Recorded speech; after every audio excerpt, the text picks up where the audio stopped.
नमस्ते। तो चलिए आगे बढ़ते हैं। तो लास्ट क्लास में मैंने आपको टू ब्लॉक्स प्रॉब्लम्स कैसे सॉल्व करना है इन फ्रिक्शन, उसके कुछ स्टेप्स बताए हैं। ठीक है। तो उसी के बेसिस पे एक और क्वेश्चन मैं यहाँ पे ले रहा हूँ। मैंने आपको होमवर्क भी दिया है, वो आप जरूर सॉल्व करें। ठीक है। तो the question is, there are two blocks. एक 4 kg का ब्लॉक है, 4 kg block capped over a 2 kg block. This is 2 kg block and they are capped on a surface, और ये surface आपकी smooth है. This surface is smooth. Okay. And हमने एक force act कराया हुआ है F. The force F is acting on 2 kg. The friction coefficient between 2 kg and 4 kg, it is 0.5. Okay. तो मेरा यहाँ पे क्वेश्चन है, find accelerations. Find accelerations of both the blocks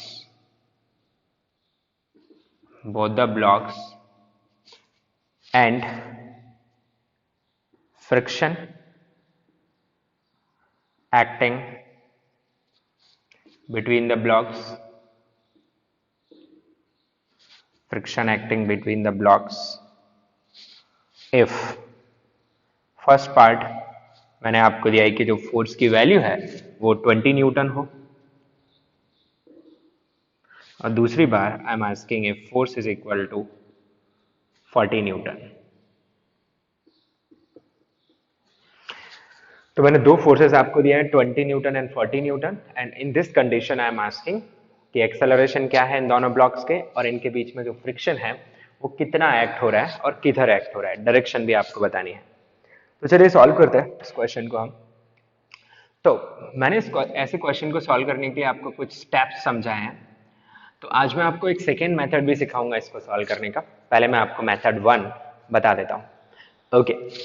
तो पुराना स्टेप से चलेंगे अपन। तो पहले हम क्या फाइंड कर लेते हैं, let us find the force which is at which slipping will start. तो उससे मुझे आइडिया लग जाएगा कि मेरा जो फोर्स मुझे दिया गया है वो उस फोर्स से कम है या उस फोर्स से ज्यादा है। So I will be in the position to decide कि वहां काइनेटिक फ्रिक्शन एक्ट हो रहा है या फिर स्टैटिक फ्रिक्शन एक्ट हो रहा है। तो step 1, what is step 1, you already know, finding maximum friction between these surfaces. तो मान लीजिए friction between 4 kg and 2 kg is F। तो आप 4 kg का फ्री बॉडी डायग्राम बना सकते हैं। तो आपको यहाँ पे नीचे 40 mg, ऊपर normal n and the friction acting between them. और आप इतना समझ ही गए कि जो फ्रिक्शन है किधर की तरफ लगेगा, राइट की तरफ, क्योंकि this force F will provide acceleration to 2 kg इन राइटवर्ड डायरेक्शन। तो फ्रिक्शन भी 4 kg को उधर एक्सेलरेट कराने के लिए राइट में लगेगा 4 kg पे। और इसकी मैं मैक्सिमम वैल्यू यहाँ पे निकालना चाह रहा हूँ, Fs max। ठीक है, F max और Fs max। तो क्या आ जाएगा आपके पास maximum value of this friction, it will be equal to mu into N. So mu आपको 0.5 दिया है, एन यहाँ पे 40 आ रहा है। तो इस तरीके से मैं देख पा रहा हूँ कि जो फोर्स है Fs max मेरे पास कितना आ जा रहा है, 20 Newton. Step two is assume blocks are moving together, and find acceleration। तो मैं एक्सेलरेशन फाइंड कर लेता हूँ यहाँ पे। These are my blocks 4 kg and here it is 2 kg। ठीक है। तो इनका एक्सेलरेशन मेरे पास कितना आ जाएगा, आप लोग देख सकते हैं यहाँ पे एक एक्सटर्नल फोर्स F लग रहा है, फ्रिक्शन बिटवीन ब्लॉक इंटरनल हो जाएगा। ठीक है। और जो सरफेस है जिसके ऊपर 2 kg रखा हुआ है वो ऑलरेडी स्मूथ है, नीचे की तरफ उन पर फोर्स लग जाएगा 60 न्यूटन, और यहाँ पे उसके अकॉर्डिंग एक नॉर्मल एन नॉट आ जाएगा। तो मैं इस एक्सेलरेशन की वैल्यू निकाल लूंगा in terms of this F। तो मेरे पास ये एक्सेलरेशन कितना निकल के आ जाएगा, I will write F is equal to total mass which is 4a plus 2a, है ना, Newton's law on system। So a comes out to be F by 6। Now what is step 3, finding required friction। तो किसका free body diagram बनाएंगे जिसपे friction ही उसे acceleration provide करा रहा हो। तो अपन फ्री बॉडी डायग्राम बना लेते हैं यहाँ पे ऑफ 4 kg। तो 4 kg को फ्रिक्शन ही आगे लेके जा रहा है, let us write as required friction, और यहाँ पे ये एक्सेलरेशन है अपने पास F by 6। तो ये रिक्वायर्ड फ्रिक्शन अपने पास कितना आ जाएगा, mass into acceleration. So it will B 4 into F by 6। so it will be 2f by 3, so it will be 2f by 3. This is f required. अब मैं क्या फाइंड करने वाला हूं? I am going to find the force, or you say maximum force up to which slipping is not happening, or you say minimum force at which slipping starts. दोनों एक ही बात है, इनमें से अपन कोई भी फाइंड कर सकते हैं, गेट सेम आंसर. तो देखिए कैसे मिलेगा यहाँ पे. तो मैं क्वेश्चन मिटा दे रहा हूं and see what will have. तो मैं निकाल लेता हूं maximum force up to which slipping does not start. तो इसके लिए मैं क्या करूंगा, मेरा जो रिक्वायर्ड फ्रिक्शन आया है उसे मैं लेस देन और इक्वल टू fs max दिखाऊंगा. मेरा रिक्वायर्ड फ्रिक्शन कितना निकल के आया है 2f by 3. I will make it less than और equal to fs max which is 20, so it cancels out 10, so I get f must be less than or equal to 30 Newton. so इससे ये कब अच्छा method रहेगा, जब मेरे पास f की ढेर सारी वैल्यूज दी हुई हो 40, 20, 60, और मुझे पता करना है कब ये स्लिप कर रहा है कब नहीं कर रहा है. तो इट इज बेटर कि मैं वो फोर्स फाइंड कर लूं जिस पर जस्ट स्लिपिंग स्टार्ट होगी और वहां से बता दूं. अच्छा, अगर ये सिर्फ यही पूछता कि find acceleration and friction if given force is 20 Newton, तो मैं अननोन नहीं रखता f को, मैं f को ऑलरेडी 20 रख देता और वहां से चेक कर लेता. ठीक है, ओके. तो मुझे क्या पता चल गया, 30 न्यूटन से अगर कम रखूंगा f को तो फिर ये ब्लॉक स्लिप नहीं करेंगे, 30 न्यूटन से ज्यादा रखूंगा तो ये ब्लॉक स्लिप करने लगेंगे. इतना आपको समझ में आ गया. सो चलिए अब आगे अपन इसे सॉल्व करते हैं. See how we will solve it. So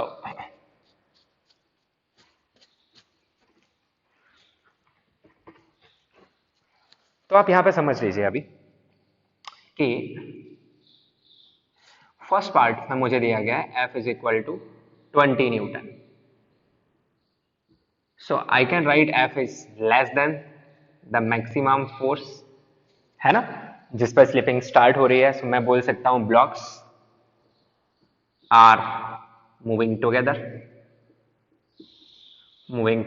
there is no slipping, and if they are moving together you can easily write the acceleration here. आप उसमें पुट भी कर सकते हैं या फिर फटाफट से लिख भी सकते हैं कि आपने अभी फोर्स लगा रखा है कितना 20 न्यूटन का, और आप दोनों के कंबाइंड एक्सेलरेशन लिखेंगे. So write 20 equal to 4a plus 2a, तो एक्सेलरेशन आ जाएगा मेरे पास 20/6 और I can write 10/3 metre per second square. This is the answer of acceleration of the blocks. Now comes the friction.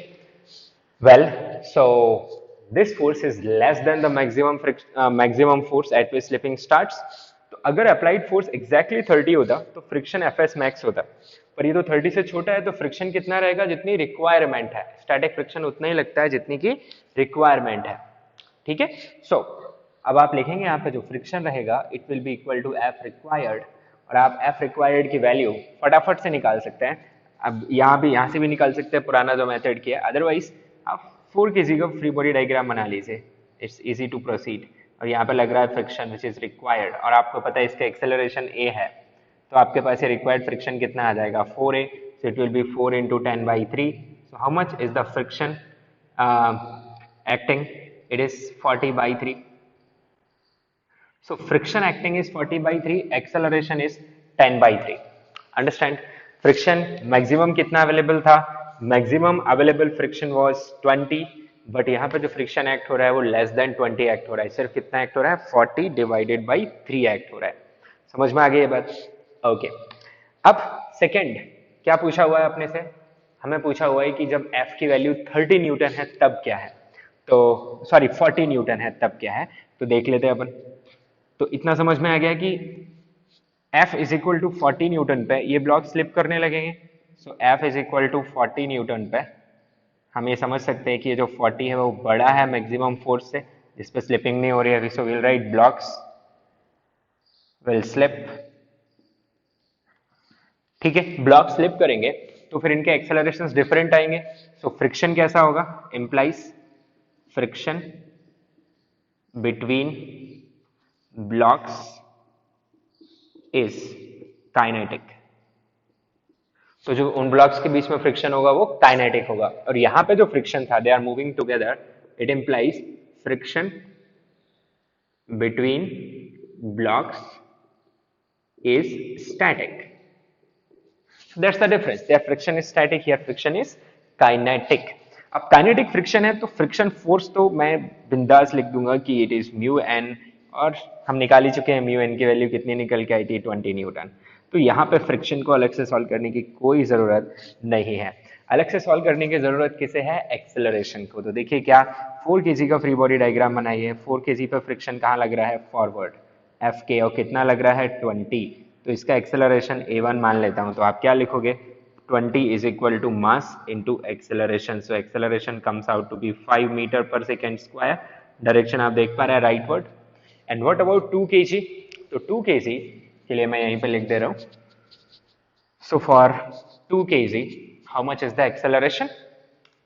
तो 2 kg के ऊपर कौन कौन से फोर्सेस आ रहे हैं वो समझ लीजिए। तो 2 kg के ऊपर एक तो F लगा हुआ है which is how much? 40, and एक फ्रिक्शन आएगा पीछे की तरफ काइनेटिक, क्योंकि 4 पे आगे आ रहे हैं तो 2 पे पीछे आएगा, न्यूटन थर्ड लॉ, और इसकी वैल्यू है 20। बाकी फोर्सेस तो आपको पता ही है, नीचे 20 लगेगा, ऊपर से एक नॉर्मल आ रहा है, नीचे से एक नॉर्मल आ रहा है, so they are balancing each other. But इस डायरेक्शन में इसके पास एक्सेलरेशन होगा, कॉल इट a2। तो आप F इक्वल टू ma लगाएंगे, so you write 40 minus 20 equal to 2a2। तो आपको a2 की वैल्यू क्या दिख रही है बताओ भाई? a2 की वैल्यू आपको क्या दिख रही है? 20 is equal to 2a2, यानी a2 is 10 meter per second square. So you can check here. Now they are slipping, their accelerations are different. Their accelerations are different. नीचे वाले ब्लॉक का acceleration 10 metre per second square, ऊपर वाले block का 5 metre per second square. सो ऐसे questions भी हमसे पूछे जा सकते हैं। ठीक है, what is another way of thinking here? Instead of writing step 1, step 2, step 3 and finding that 30, why it was important to find that force 30? क्योंकि उसी से तो पता चला कि फ्रिक्शन स्टैटिक है या काइनेटिक है। ओके, अच्छा, एक और तरीका क्या हो सकता है सोचने का, वो मैं आपको बताता हूं।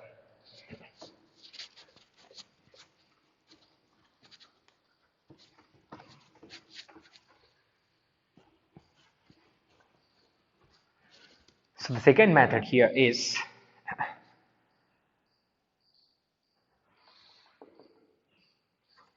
कि आप ऐसे सोचो कि ये जो ऊपर का ब्लॉक है अपना 4 kg, this is 2 kg and here is the applied force. निकालना हमें अभी वही फोर्स है, कौन सा फोर्स? जिसपे ये जस्ट स्लिपिंग स्टार्ट करे, यानी वो मैक्सिमम फोर्स या मिनिमम फोर्स हमें निकालना है वो। ठीक है, maximum force at which they will start to slip, they will not slip up to which, and minimum force at which they will start to slip. Okay, तो उसको निकालने का ही दूसरा मेथड मैं आपको सिखा रहा हूं। तो दूसरा मेथड ये है कि pick the body whose cause of acceleration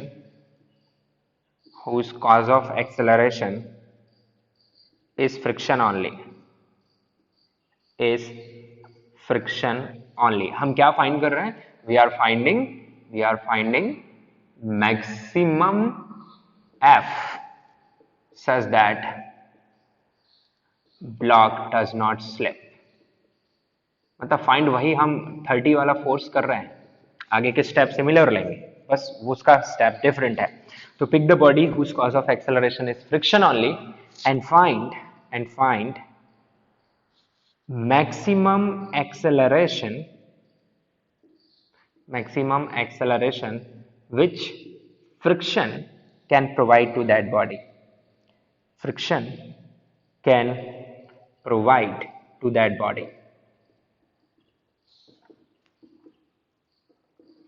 okay? So this is the point, or you say the logic we'll use। तो कौन सी बॉडी है जिसे सिर्फ फ्रिक्शन एक्सेलरेट कर रहे हैं? 4 kg। तो आप 4 kg का फ्री बॉडी डायग्राम बनाइए। डायरेक्शन तो आप सीख ही गए, वही पुराना तरीका। तो 4 kg में मैंने फ्रिक्शन लगा दिया और मैं पता करना चाहूंगा what is maximum possible acceleration this friction can provide to this block। So here it is 40, here it is normal। So you can write this। कब आएगा मैक्सिमम एक्सेलरेशन? जब आपका ये फ्रिक्शन किस पे पहुंच जाए? मैक्सिमम वैल्यू पे। तो आप क्या लिखेंगे? Fs max is equal to mass into acceleration a max। तो आपका a max की जो वैल्यू आएगी वो कितनी आएगी? Mu into N by this mass which is 4. So mu कितना है आपके पास 0.5. अच्छा ये कितना है 4 into g divided by 4. n की वैल्यू mg के इक्वल है. So what I am getting this Amax as 5. I am getting this as 5 meter per second square. So you directly got that number. Yes, जो 5 उधर भी आया था. अब क्या करना है आपको, ये यहाँ का स्टेप 1 है. अब क्या करिए, नाउ अज्यूम कि ये पूरा सिस्टम ही इस एक्सेलरेशन से जा रहा है, क्योंकि यहां तक एक्सेलरेशन 4 kg अफोर्ड कर सकता है, फ्रिक्शन अफोर्ड कर सकता है इतना acceleration. So what is step 2 in this method is, now you assume that both the blocks now are moving at this acceleration कितना 5 metre per second square. So and now you find f. Step 2, consider that both blocks are moving together with Amax, क्योंकि यहां तक ये साथ जा सकते हैं. ठीक है, तो वापस सिस्टम का फ्री बॉडी डायग्राम. तो यहाँ पे ये 4 kg, यहाँ पे ये 2 kg और इस पर लग रहा है ये फोर्स F. बाकी दोनों फोर्सेस तो आप समझ ही रहे हैं 60 एंड दिस एंड नॉट, और इनके पास एक्सेलरेशन है Amax whose value is 5. तो can you solve for this F here? Yes you can. So आपको F की वैल्यू कितनी मिल जाएगी यहाँ पे चेक करिए. तो आपको F का जो मैक्सिमम वैल्यू है you are going to find will be equal to mass into acceleration. So 6 into Amax, so you'll get 6 into 5, so you'll get 30. Yes. So this is the difference. Okay. This is the difference in method 1 and method 2. आपको जो भी अच्छा लगे वो आप follow कर सकते हैं. मेथड 1 में हम पहले मैक्सिमम फ्रिक्शन निकालते हैं, फिर हम दोनों ब्लॉक्स को एज्यूम करते हैं कि वो साथ में जा रहे हैं, हम वो एक्सेलरेशन निकालते हैं, फिर हम रिक्वायर्ड फ्रिक्शन निकालते हैं, फिर हम रिक्वायर्ड फ्रिक्शन को मैक्सिमम से कंपेयर करते हैं. तो this is the step for method 1. Method 2 हम ऑलरेडी मान लेते हैं कि जो बॉडी फ्रिक्शन की वजह से ही एक्सेलरेट कर रही है वो मैक्सिमम पॉसिबल एक्सेलरेशन पसेस कर रही है, वो फाइंड कर लेते हैं. उसके बाद हम सेकंड स्टेप में मान लेते हैं कि सारी बॉडीज उसी एक्सेलरेशन से जा रही है, तो उससे मुझे ये F की वैल्यू पता चल जाती है. बाकी का जो थ्योरी है या बाकी के जो स्टेप्स हैं इस क्वेश्चन में वो सेम आएंगे कि आपको एक बार 20 न्यूटन लेना है, फिर 40 लेना है. 20 लेंगे तो स्टैटिक रहेगा उनके बीच का फ्रिक्शन, 40 लेंगे तो काइनेटिक हो जाएगा. So you can follow that. Okay, so this is another method of solving these questions here. Well,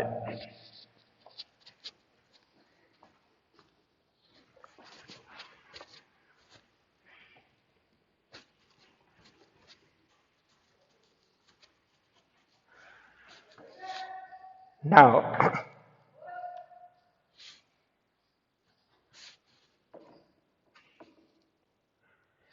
you can try this question.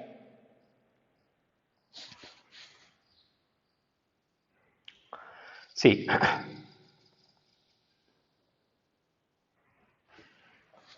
there's a platform. Okay, this platform is capped on a rough surface. It is capped on a rough surface. Friction coefficient mu, and a man of mass capital M is standing on this plank. Mass of the plank is small m. Mass of the plank is small m, and this is attached to this string. यहाँ पे एक pulley है.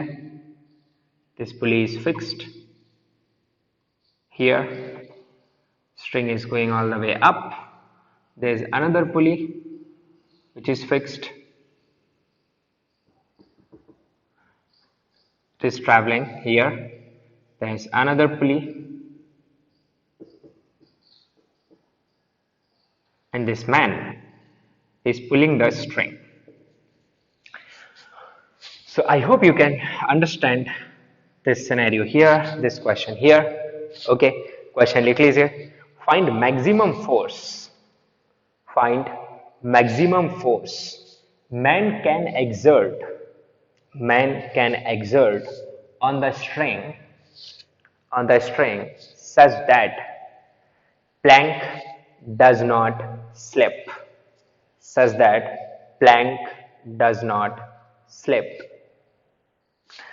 Okay, let's solve this question. कैसे सोचेंगे हम?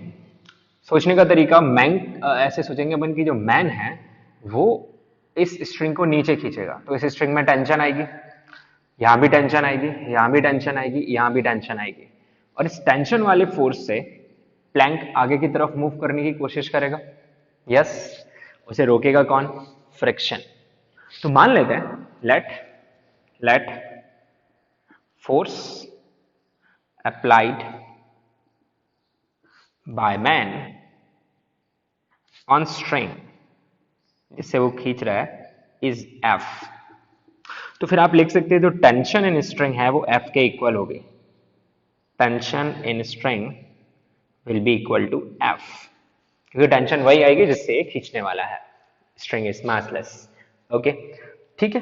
तो देखिए यहाँ पे मैन खींच रहा है स्ट्रिंग को एफ से, तो स्ट्रिंग में यहाँ पे टेंशन आ गई T which is equal to F anyway. So यहाँ पर भी वही टेंशन रहेगी, यहाँ पर भी स्ट्रिंग की टेंशन हमेशा पुल करती है, यहाँ पर भी वही टेंशन रहेगी। अब अपन बना लेते हैं फ्री बॉडी डायग्राम। ठीक है, सो फ्री बॉडी डायग्राम आपका खुद का पॉइंट ऑफ व्यू है। आप चाहें तो सिर्फ प्लैंक का बना ले या फिर आप मैन प्लस प्लैंक का बना ले। तो मैं चाहूंगा कि आप मैन प्लस प्लैंक का बना लो, जिससे कि बीच के इंटरनल फोर्सेस की आपको चिंता करने की जरूरत ना पड़े। Man is not slipping on plank. Okay, now let us draw free body diagram of man and plank together. So क्या आएगा उस फ्री बॉडी डायग्राम में, ध्यान से समझिएगा। सो this is the plank, okay, and here this is the tension force which is applied on the plank. Man is standing, and this is this force applied by string on the man. तो force tension से man को ऊपर खींच रही होगी। ठीक है, अब प्लैंक के ऊपर पीछे आ रहा होगा फ्रिक्शन। हम सॉल्व करना चाहते हैं कि स्लिप ना करे, तो मैन जितना ज्यादा फोर्स किस पे लगाएगा, स्ट्रिंग पे लगाएगा, उतनी ही ज्यादा प्रोबेबिलिटी या पॉसिबिलिटी बनेगी कि ये प्लैंक स्लिप कर जाए। तो मैन बढ़ाता जा रहा है फोर्स, ये फ्रिक्शन भी बढ़ता जा रहा है, तो मैक्सिमम फोर्स फाइंड करने के लिए मुझे फ्रिक्शन को किस पे पहुंचाना पड़ेगा? मैक्सिमम पे। सो this is the maximum force man can apply, जिससे कि ये स्लिप ना करे। ओके, अब इस पे और फोर्सेस क्या लग रहे हैं इस सिस्टम पे? तो इस सिस्टम पे आप समझ लीजिए और फोर्सेस क्या लग रहे हैं। इस पे टोटल वेट लग रहा होगा which will be m, capital M man का mass plus small m into G, और यहाँ पे फ्लोर से आ रहा होगा normal, may be can take it and not. अच्छी बात है। तो अब अपन क्या लिखेंगे? सिंपल हो गया ये, it must be equal to F S max. So you will write it as equal to this F max must be equal to F S max, there is no slipping. ठीक है, तो आप क्या लिख देंगे? एफ मैक्स विच इज, उसे तो हमें फाइंड ही करना है, इसे अपन लिखेंगे म्यू इंटू एन। अब म्यू कितना है उसने हमने म्यू ही दिया है, एन निकालना है हमें यहाँ पे। सो एन की जगह एन नॉट आएगा, friction between plank and the surface on which it is kept. Yes और नो? सो एन नॉट की वैल्यू कितनी आएगी आपके पास? यहाँ से चेक कर लीजिए, ऊपर की तरफ कौन कौन से फोर्स लग रहा है आपके पास। एन नॉट निकाल रहा हूं मैं, तो ऊपर की तरफ आपके पास फोर्सेस लग रहे हैं, यहाँ पे एन नॉट लग रहा है, और कौन सा लग रहा है? This F max which is also the tension is equal to m plus m into g. Okay, so what is normal value of normal force? It is equal to, normal is equal to this m plus m into g minus f max. So ये normal आप यहाँ पे put कर दीजिए। So this is m plus m into g minus f max, और इसे solve करके अपन F max की वैल्यू निकाल सकते हैं। बिल्कुल, तो आप देखिए यहाँ पे ये एफ मैक्स लिखा हुआ है, आप इसे इधर लेके आएंगे तो क्या बन जाएगा? F max plus mu times F max is equal to mu times capital M plus small m into ji. Okay, तो आप एफ मैक्स की वैल्यू यहाँ से लिख सकते हैं। आप एफ मैक्स कॉमन निकाल लीजिए, आपको क्या क्या मिल जाएगा यहाँ पे? Mu capital M plus small m into g divided by 1 plus mu. तो ये हो जाएगा बच्चों आपका आंसर ऑफ दिस क्वेश्चन। ठीक है, so I hope you can understand this question. Okay, let's move to the next question here. Okay, एक block है हमारे पास whose mass is small m. एक और ब्लॉक है जिसका मास कैपिटल M है. So this is of capital M. They are connected with a string with the help of a pulley, and this pulley is mounted on a support. This block is kept on a surface here, and a force F is applied. Alright, here there is a friction. The friction coefficient between these blocks is mu. This surface is smooth. So your question is find maximum value, find maximum value of F such that blocks does not slip. Okay, let's understand maximum value of F such that blocks does not slip. अब यहाँ पे बहुत simple सी बात है, ध्यान से समझिएगा कि अगर मैंने अपर ब्लॉक को लेफ्ट में खींचा तो इस स्ट्रिंग में कुछ ना कुछ टेंशन आएगी. Yes, there will be some tension in this string. Let's consider this tension to be T. Pull करेगा ये स्ट्रिंग. अच्छा, तो इस ब्लॉक को समझने की कोशिश करिए. इस ब्लॉक को किधर खींचा जाएगा? इस ब्लॉक को खींचा जाएगा लेफ्ट में. सो दिस इज ए सिचुएशन जहां पे कि आप एक ब्लॉक को राइट में खींच रहे हैं, लेफ्ट में खींच रहे हैं और दूसरे ब्लॉक को राइट में खींच रहे हैं. तो यहाँ पे ये तो पॉसिबल ही नहीं है कि दोनों ब्लॉक एक ही साथ मूव करें जैसे हम पुराने क्वेश्चंस में कर रहे थे. यहाँ पे या तो मोशन ही नहीं होगी और मोशन होगी तो स्लिपिंग होगी. I hope you can understand this. Yes, so कैसे सॉल्व करेंगे यहाँ पे? सो फॉर एफ मैक्स हम इसके लिए सॉल्व करेंगे तो उसकी कंडीशन क्या बनेगी? Blocks will be in impending state, impending state. तो यहाँ पे जो ब्लॉक होंगे वो कैसी स्टेट में होंगे? impending स्टेट में. they will be just about to slip. तो फ्रिक्शन कहाँ पहुंच चुका होगा? उसकी मैक्सिमम वैल्यू पे.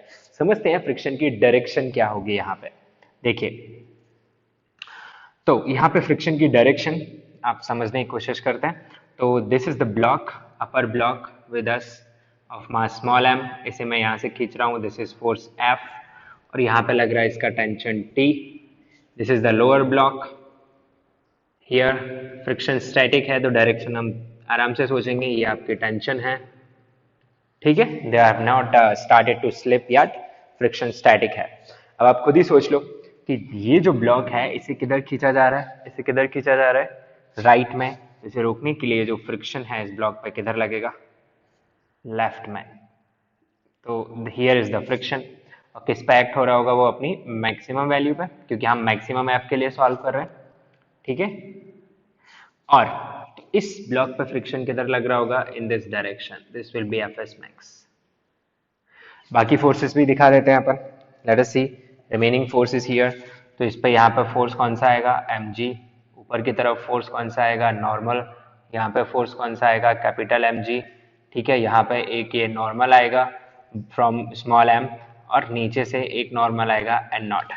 This floor is rough, floor is smooth, तो वहां से कोई फ्रिक्शन नहीं आ रहा है. So they are in equilibrium.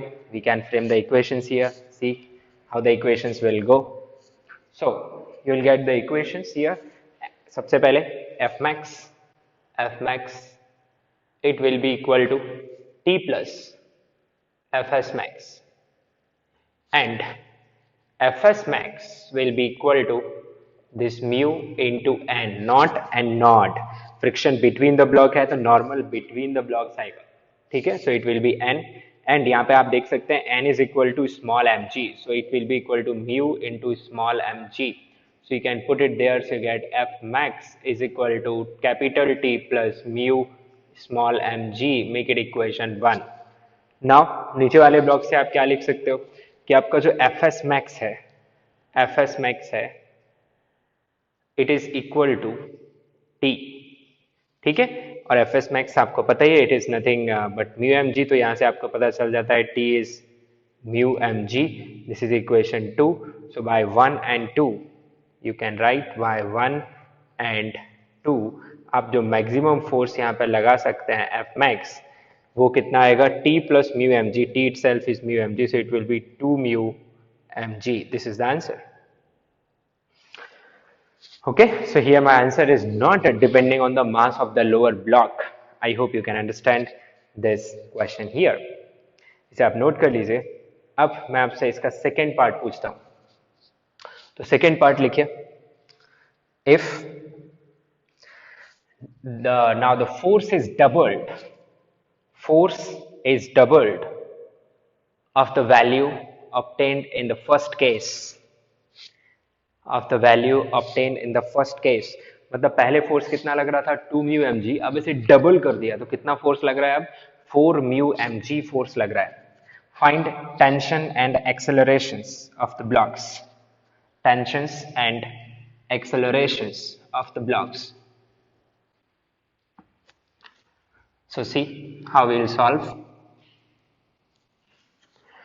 सो अभी इस बार मैंने जो फोर्स है उसे डबल कर दिया, मतलब ये जो फोर्स है वो अब कितना हो चुका है, now it is 4 mu M g. तो एक बात तो पक्का है कि they are going to slip, क्योंकि ये स्लिप कब तक नहीं कर रहे थे, जब तक कि फोर्स 2 म्यू एम जी या उससे छोटा था। Now they will slip, so definitely they will accelerate, so acceleration here will be A, और ये जो कैपिटल एम है उसका एक्सेलरेशन भी ए होगा बाय स्ट्रिंग कंस्ट्रेंट, क्योंकि ये जितना लेफ्ट में जाएगा ये उतना ही राइट में जाएगा। Yes, so we can just draw the free body diagrams once again to solve.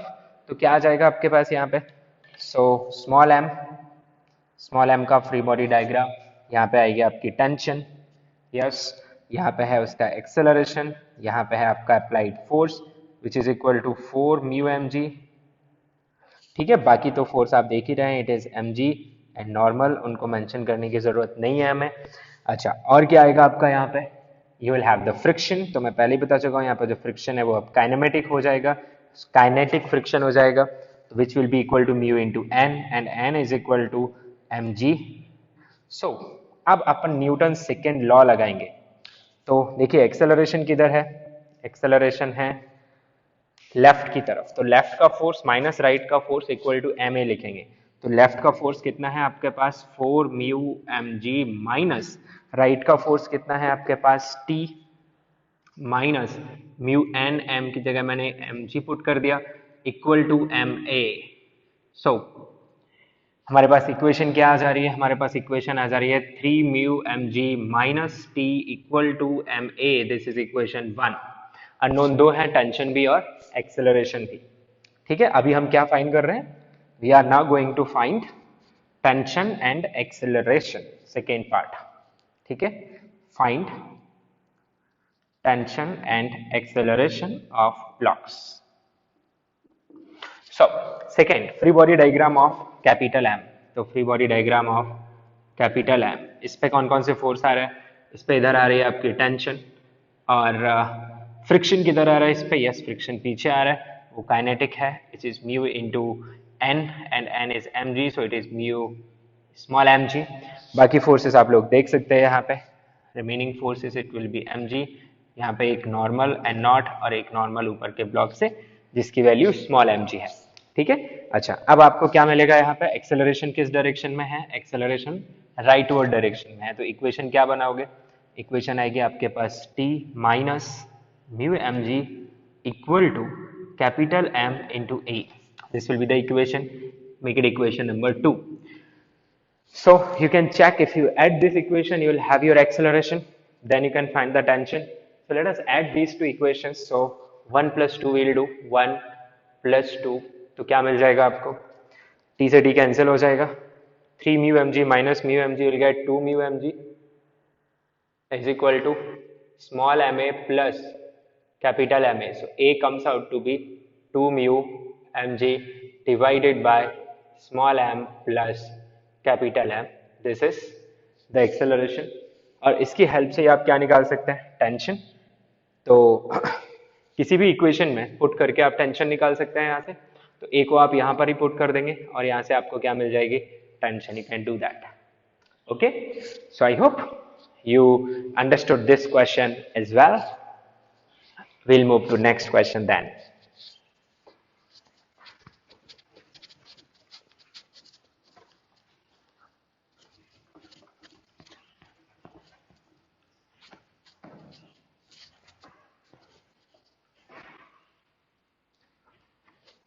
Okay, let us see. There are two blocks capped one over the other. ठीक है, एक प्लैंक है और एक ब्लॉक है। So this is plank and this is block. Block का mass small m, Planck का mass capital M. They are capped on a surface. और क्या इंफॉर्मेशन हमें दी गई है? So देखिए, the system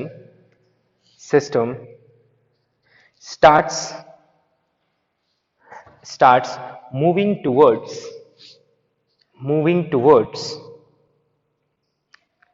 right with initial velocity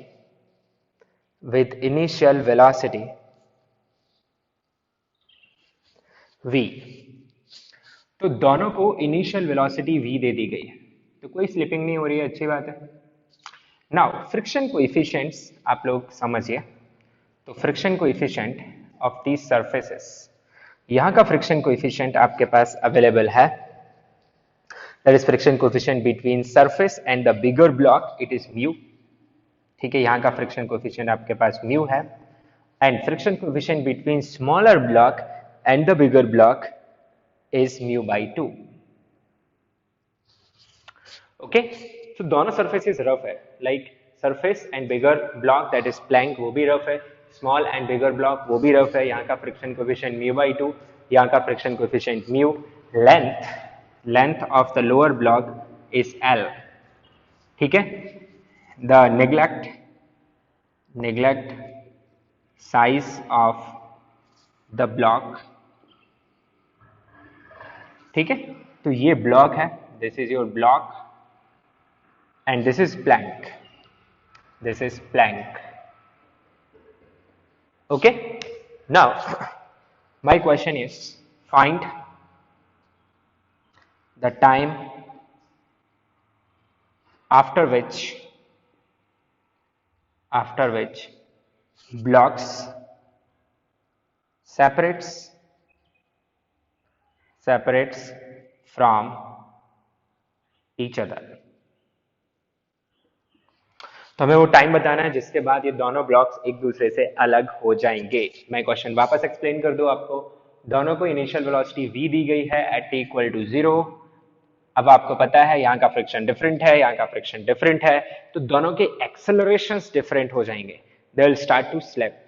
okay, so उनकी rate of change of velocities भी डिफरेंट हो जाएंगी। So after some time they will leave the contact, this block will fall over, या तो आगे से जाके या पीछे। तो समझते हैं क्या होगा यहाँ पे। Okay, let's see this question. So उसके लिए आपको समझना पड़ेगा कि फ्रिक्शन किस पे किधर लग रहा है। तो let's take the block first, block,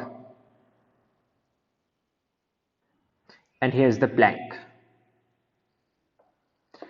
तो स्लो डाउन किसका स्टार्ट होगा पहले ये बताइए आप मुझे। स्टार्टिंग में ब्लॉक और प्लैंक सेम वेलोसिटी रखता है, उनके बीच में कोई स्लिपिंग नहीं हो रही है, तो फिर यहाँ पे एक्ट होने वाला फ्रिक्शन स्टैटिक होगा और इसकी जरूरत भी नहीं है इन द बिगिनिंग, है ना, जस्ट एट इक्वल टू 0।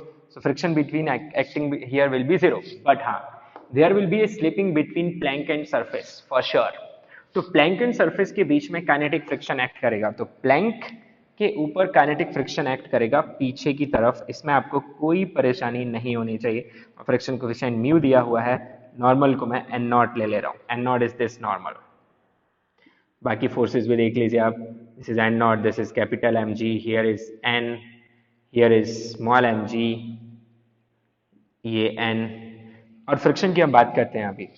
अच्छा, so due to this friction force plank की वेलोसिटी कम होनी चालू हो जाएगी, जबकि ब्लॉक की वेलोसिटी अभी तक कम नहीं हो रही है। We are just talking about 0 plus. Okay, so what will happen, block will start to slip forward, है ना। सो वहां भी फ्रिक्शन कौन सा हो जाएगा, काइनेटिक। और व्हाट विल हैपन देन, इस पे जो फ्रिक्शन लगेगा काइनेटिक वो पीछे लगेगा। इट विल बी से यू कैन कॉल एफ के dash the friction acting between the blocks. इस पे पीछे क्यों लगा आपको समझ में आ रहा है, because with respect to the plank block is moving forward, क्योंकि प्लैंक की वेलोसिटी डिक्रीज हो रही है, ब्लॉक की वेलोसिटी अभी डिक्रीज नहीं हुई है। सो एफ के डैश, और इसकी जो वैल्यू आएगी बच्चों वो आएगी mu by 2 into N, normal between the blocks. अब एक्सेलरेशन के हिसाब से ये फ्रिक्शन फोर्स तो इस पे भी एक्ट हो रहा होगा, एफ के dash which is mu by 2 into n. So this is the story first of all. आपको ये समझ में आ गया तो आप आगे सॉल्व कर सकते हैं। टाइम निकालना is a point kinematics question, वो तो आप कर ही सकते हैं। ठीक है, तो देखिए आप क्या करेंगे। तो first we'll calculate for acceleration. उसके लिए आप समझ लीजिए नॉर्मल वगैरह की वैल्यूज। तो ब्लॉक के डायग्राम से नॉर्मल को मैं लिख सकता हूँ स्मॉल एम जी, और एन नॉट को लिख सकता हूँ small M plus capital M into जी। ओके, सो ब्लॉक का जो एक्सेलरेशन आएगा वो कितना आएगा, ब्लॉक का जो एक्सेलरेशन आएगा बच्चों वो पीछे आएगा। This is acceleration of block, call it a1। Acceleration of plank वो भी इधर ही आएगा, क्योंकि फ्रिक्शन जो है इधर की तरफ ही ज्यादा लग रहा है। तो पहले ब्लॉक की बात कर लेते हैं। तो ब्लॉक का एक्सेलरेशन निकालना इजी है, टफ बिल्कुल भी नहीं है ब्लॉक का एक्सेलरेशन निकालना। तो हम लिखेंगे force acting on the block कितना है, mu by 2 into n is mg is equal to acceleration mass into acceleration which is m into a2 here. Yes, so ये कितना आ जाएगा अपने पास, m से m कैंसिल, तो आपको मिल जाएगा a2 is nothing but mu g by 2। तो ये आ गया आपके पास एक्सेलरेशन ऑफ ब्लॉक, और इसकी डायरेक्शन किधर आ गई है, लेफ्ट की तरफ। How to find acceleration of plank, the same way. Plank पे दो फोर्स लग रहे हैं, तो मैंने एक्सेलरेशन इधर माना हुआ है। सो आप प्लैंक के लिए लिखेंगे एक्सेलरेशन की इक्वेशन, यहाँ पे क्या लिखेंगे, it will be mu N naught की वैल्यू मैं निकाल चुका हूँ, small M plus capital M into g minus this mu M g by 2 equal to capital M into A2. So force towards left minus force towards right is equal to mass into acceleration. ठीक है, क्योंकि acceleration मैंने किधर की तरफ assume किया हुआ है, left की तरफ। So अब देख लीजिए कैपिटल M इधर चला जाएगा, तो आपके पास A2 की जो वैल्यू है वो कितनी निकल के आ रही है। तो देखो mu small m ji minus mu M g by 2, तो आपके पास पॉजिटिव बचेगा म्यू एम जी बाई 2। ठीक है, और इधर बचेगा plus mu capital M g whole divided by capital M. तो एक्सेलरेशन ऑफ 2 हमारे पास निकल के आ रहा है। आप लोग ढंग से समझ लीजिए, मैं क्या कॉमन निकाल सकता हूं, यहां से म्यू जी कॉमन निकाल सकता हूं। मेरे पास आएगा small M plus twice of capital M divided by twice of capital M. So this is what I am getting acceleration of 2, और ये भी किसकी तरफ आ रहा है, लेफ्ट की तरफ। तो दोनों ही लेफ्ट की तरफ ही आ रहे हैं, बट आप एक बात यहां पे समझिए कि which one is greater and which one is smaller. तो किसका एक्सेलरेशन ज्यादा आ रहा है, प्लैंक का एक्सेलरेशन ज्यादा आ रहा है, क्योंकि म्यू जी बाई 2 तो यहां भी है, साथ में यहाँ m plus 2m by m है which is greater than 1। So plank जो है वो रिटार्ड ज्यादा करेगा और ब्लॉक रिटार्ड कम करेगा। तो व्हाट विल हैपन, प्लैंक की वेलोसिटी फास्ट डिक्रीज होनी चालू हो जाएगी, ब्लॉक की वेलोसिटी उतनी फास्ट डिक्रीज नहीं होगी। So with respect to the plank, block will slip forward and will fall from this end after some time. Okay, so now आपने अब एक्सेलरेशंस निकाल लिए, अब इसे आगे अपन सॉल्व करते हैं।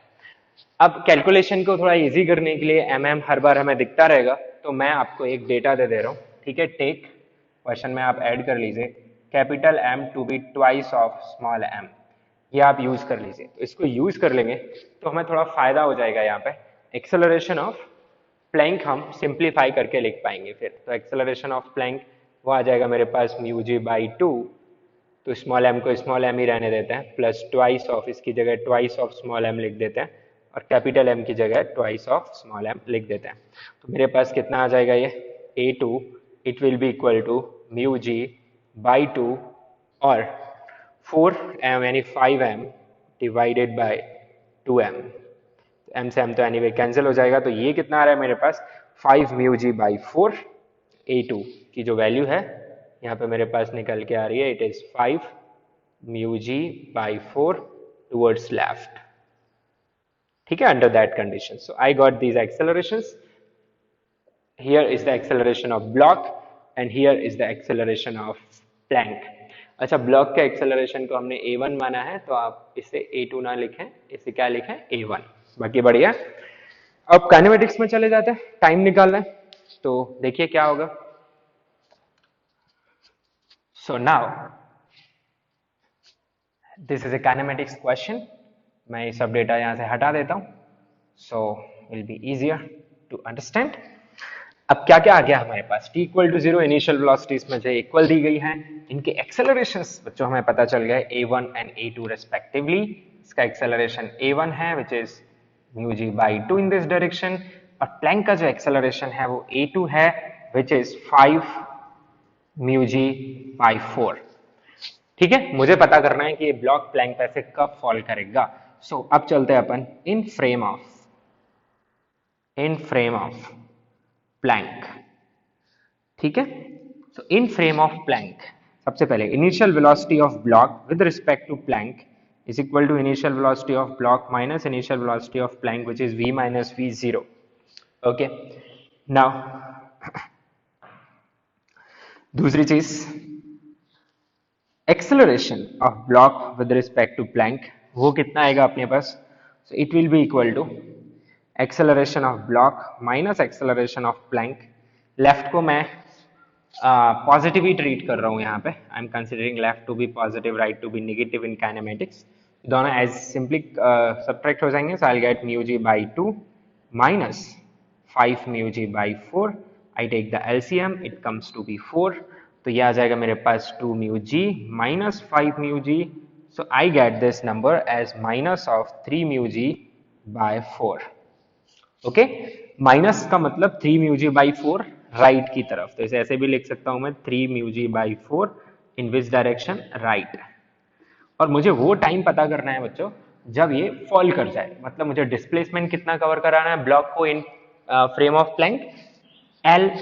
तो displacement of block in frame of plank वो मुझे माइनस एल इसलिए क्योंकि एल टुवर्ड्स राइट, और राइट को मैंने नेगेटिव ले रखा है यहाँ पे।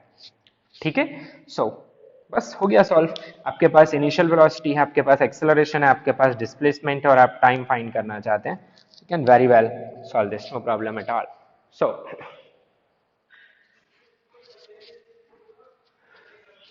देखिए क्या मिलेगा आपको।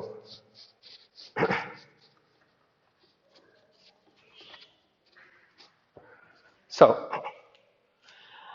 अपन यूज करेंगे formula S is equal to U delta T plus half A delta T का whole square. S comes out to be minus L, U is 0 plus half, acceleration हमारे पास कितना आया है 3 mu ji by 4 but with negative minus of 3 mu ji by 4 into delta T का square which I want to find.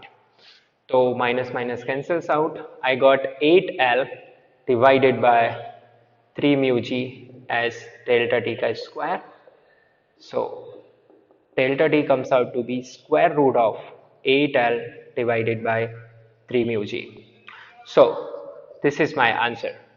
So after this much time, this block will fall from this plank. Clear? So अच्छा, अब आपसे पूछ सकता है what is the displacement travelled by the plank in ground frame in this time. तो क्या करोगे, initial velocity पता है, रिटार्डेशन पता है, टाइम पता है, s is equal to u t plus half a t square. इसके लिए प्लैंक के लिए displacement of block in ground frame, तो वहां भी उसके लिए ग्राउंड फ्रेम में क्या लिख दोगे आप, s is equal to u t plus half a t square. I consider आप लोग इसे अब सॉल्व कर सकते हैं। ठीक है, इसी से मिलता जुलता क्वेश्चन है, इसी से मिलता जुलता क्वेश्चन है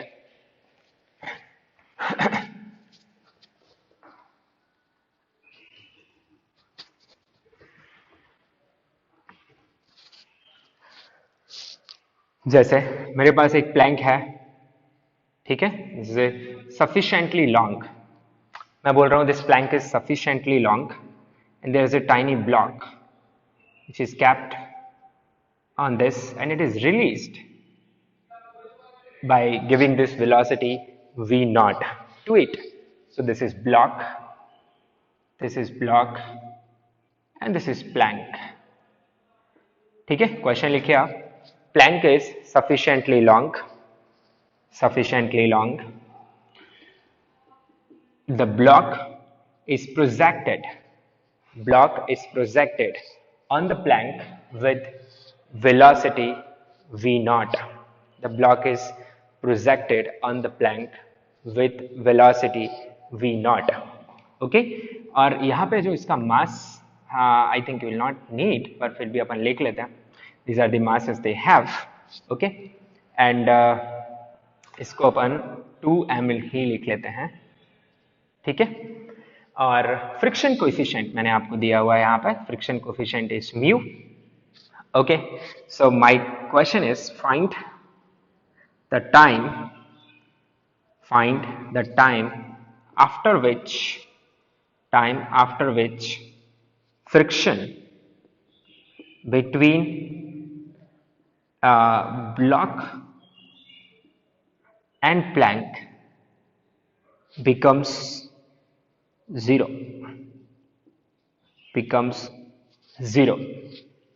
मैं आपको इसका कॉन्सेप्ट समझा रहा हूं और मैं चाहता हूं कि आप सोचे इस क्वेश्चन के बारे में. I want to keep it as homework, ठीक है। कॉन्सेप्ट क्या है वो सुनिए आप. स्टार्टिंग में प्लैंक की वेलोसिटी 0 है, ये सरफेस मैं आपको स्मूथ दे रहा हूं, this surface is smooth. So starting में प्लैंक की वेलोसिटी 0 है, ब्लॉक के पास वेलोसिटी है, तो क्या हो रहा है, स्टार्टिंग में स्लिपिंग हो रही है और इनके बीच में क्या एक्ट हो रहा होगा, friction. So friction on block will be acting in this direction, friction on plank will be acting in this direction. So what will happen, friction will slow down the block, friction will speed up the plank, and one moment will come when the block and plank will have the same velocity in same direction.